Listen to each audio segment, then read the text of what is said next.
Hello everyone, সবাই কেমন আছেন? আশা করি আপনারা সবাই ভালো আছেন। হাসব্যান্ডের কাছ থেকে নতুন ওভেনটা তো গিফট পেয়েই গিয়েছি।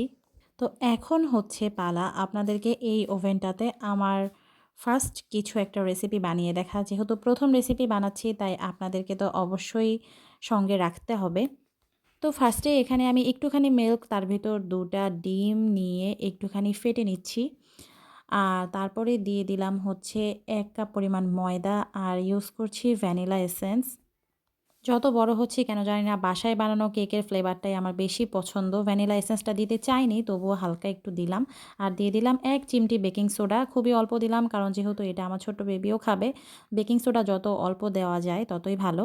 ও সরি, এটা বেকিং সোডা না, বেকিং পাউডার। আর তারপরে দিয়ে দিলাম হচ্ছে ১ কাপের মতো আ সয়াবিন তেল। আর তারপরে এটাকে আমি আবার ভালো করে ফোম করে নিব। আর তার ফাঁকে আমি একটুখানি মোল্ডটাতে অয়েল ব্রাশ করে নিলাম। আর তারপরে এটাতে দিয়ে দিলাম একটুখানি কাগজ, যেহেতু আমার কাছে বেকিং পেপারটা ছিল না। আর তারপরে আমি এটা দিয়ে দিলাম আমার ওভেনে একটুখানি প্রিহিটেড করে নিয়েছিলাম। আর এটা দিয়ে দিলাম।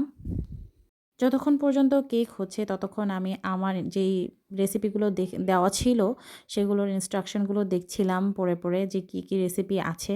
ইনশাআল্লাহ ভবিষ্যতে আপনাদেরকে আরও রেসিপি শেয়ার করব। প্রায় ৪ থেকে ৫ মিনিটের মধ্যেই আমার এই কেকটা হয়ে গিয়েছিল। আমি এটা বেশি কালার আনি নাই, অল্প কালারই এনেছি। আর দেখুন এটা কত পরিমাণে সফট আর ফ্লাফি ছিল।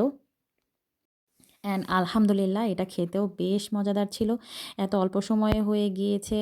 আর আমি যেহেতু ঝটপট বানিয়েছি। তো রেসিপিটা ভালো লাগলে লাইক করতে ভুলবেন না। সবাই ভালো